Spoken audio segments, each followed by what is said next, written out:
Hello കൂട്ടുകാരെ, അങ്ങനെ മൂന്നാറിലെ രണ്ടാമത്തെ ദിവസമായി ഇന്ന് ഞാൻ ഹോട്ടലിലോട്ട് പോകുന്ന വഴിയാണ് ഈ കാണുന്നത്. എൻ്റെ ഗസ്റ്റ് സ്റ്റേ ചെയ്യുന്നത് റെവലറ്റ് റിസോർട്ടിലാണ്. അതിരാവിലെ തന്നെ കുളിച്ച് ഫ്രഷപ്പ് ആവാനാണ് ഹോട്ടലിലോട്ട് പോകുന്നത്. ഞാൻ പ്രകൃതിയുടെ പാർക്കിങ്ങിലാണ് കാണുന്നത്. ഇതാണ് റെവലറ്റ് റിസോർട്ട്. ഇതേ കാണുന്ന സ്ഥലത്താണ് എൻ്റെ ഗസ്റ്റ് സ്റ്റേ ചെയ്യുന്നത്. കുളിച്ച് ഫ്രഷപ്പായി ബ്രേക്ക്ഫാസ്റ്റ് കഴിക്കാൻ വേണ്ടി പോകാം. ബ്രേക്ക്ഫാസ്റ്റ് കഴിച്ച് തിരിച്ചു വന്നപ്പോൾ ഞാൻ കുറച്ച് നേരം മെഡിറ്റേറ്റ് ചെയ്തു. രാവിലെ എഴുന്നേറ്റപ്പോൾ ചെയ്യാൻ മറന്നുപോയി. അതിനുശേഷം ഞാനൊരു ഏത്തപ്പഴം കഴിച്ചു. ബ്രേക്ക്ഫാസ്റ്റ് ഉപ്പുമാവും ഗ്രീൻ പീസ് കറി ആയിരുന്നു. അപ്പോൾ ഞാൻ ഒരുപാട് കഴിച്ചില്ല, കുറച്ച് കഴിച്ചുള്ളൂ. ഒരു ഏത്തപ്പഴം കഴിച്ചപ്പോൾ വയറ് ഫില്ലായി. അങ്ങനെ ഗസ്റ്റിൻ്റെ അടുത്ത് ഞാൻ ആദ്യം പോയത് ആനച്ചാലുള്ള ഡ്രീം ലാൻഡ് അമ്യൂസ്മെൻറ്റ് പാർക്കിലോട്ടാണ്. ഗസ്റ്റിനെ അവിടെ ചെക്ക് ഇൻ ചെയ്തു. അവരവിടെ ടിക്കറ്റ് എടുത്ത് കയറി. പിന്നെ എൻ്റെ കുറച്ച് സുഹൃത്തുക്കൾ അവിടെ ക്യാരംസ് കളിക്കുന്നുണ്ടായിരുന്നു. അവരുമായിട്ട് കുറച്ച് വർത്താനം പറഞ്ഞ് ക്യാരംസ് കളി കണ്ടിരുന്നു. അതിനുശേഷം ഞാൻ ഒരു ചായ കുടിക്കാൻ വേണ്ടി അവിടെ ബായുടെ കടയുണ്ട്, അവിടെ പോയി ഒരു കട്ടൻ ചായ ഓർഡർ ചെയ്ത് കുടിച്ചു.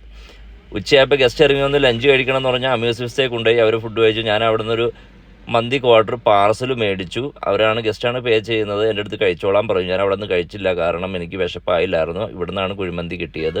അതുമായി ഞാൻ നേരെ ഒരു പ്ലേറ്റ് മേടിക്കാൻ പോയി. വണ്ടിയിൽ ഒരു പ്ലേറ്റ് മേടിച്ചു. അങ്ങനെ സ്റ്റീലിൻ്റെ പാത്രം മേടിച്ച് വണ്ടിയിൽ വയ്ക്കാൻ വേണ്ടി തീരുമാനിച്ചു. അങ്ങനെ ജീപ്പ് സഫാരിയാണ് അടുത്ത് എൻ്റെ ഗസ്റ്റ് പോകുന്നത്. ജീപ്പ് സഫാരി കയറ്റി വിട്ടതിന് ശേഷം ഞാൻ എൻ്റെ പാർസൽ മേടിച്ച ഫുഡ് എടുത്ത് വെച്ചു, പ്ലേറ്റിലാക്കി അത് കഴിച്ചു. അതിനുശേഷം ഞാൻ കുറച്ച് നേരം അതിൽ കൂടെ അങ്ങോട്ടും ഇങ്ങോട്ടൊക്കെ നടന്നു. ഗസ്റ്റ് വന്നു. അങ്ങനെ മക്കോഫ ചോക്ലേറ്റ് ഫാക്ടറിയിൽ കൊണ്ടുപോയി അവരത് വിസിറ്റ് ചെയ്തു തിരിച്ചു വന്നു. അതിനുശേഷം ആനച്ചാലിൽ പുതിയതായിട്ട് തുടങ്ങിയ എലിഫൻറ്റ് സഫാരിയിൽ എൻ്റെ ഗസ്റ്റ് പോയി. അവരത് എലിഫൻറ്റ് റൈഡും കാര്യങ്ങളൊക്കെ ചെയ്തു. ഹാപ്പി ആയിട്ട് തിരിച്ചു വന്നു. ഒരുപാട് അവർക്ക് ഇഷ്ടമായി എന്ന് പറഞ്ഞു എലിഫൻറ്റ് റൈഡ്. പിന്നെ ഞാൻ പോയത് 2-ാം മൈൽ വ്യൂ പോയിന്റിലോട്ടാണ്. മൂന്നാറിലെ വളരെ മനോഹരമായിട്ടുള്ള വ്യൂ പോയിൻ്റാണ് 2-ാം മൈൽ വ്യൂ പോയിന്റ്.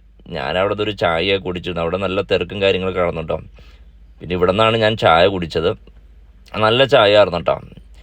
ഈ കാണുന്ന ഒരു ട്രെയിനിൻ്റെ ഫ്രണ്ട് ക്യാബിൻ സ്റ്റാച്ചു. ഇവിടെ മോളിൽ കയറി നമുക്ക് ഫോട്ടോസും കാര്യങ്ങളും എടുക്കാം. 20 രൂപയാണ് എൻട്രി. അങ്ങനെ ഇന്നത്തെ ഡ്യൂട്ടി കഴിഞ്ഞു. അവർ മസാജിന് വേണ്ടി കൊണ്ടുപോയി, എടുത്തില്ല, തിരിച്ച് ഹോട്ടലിൽ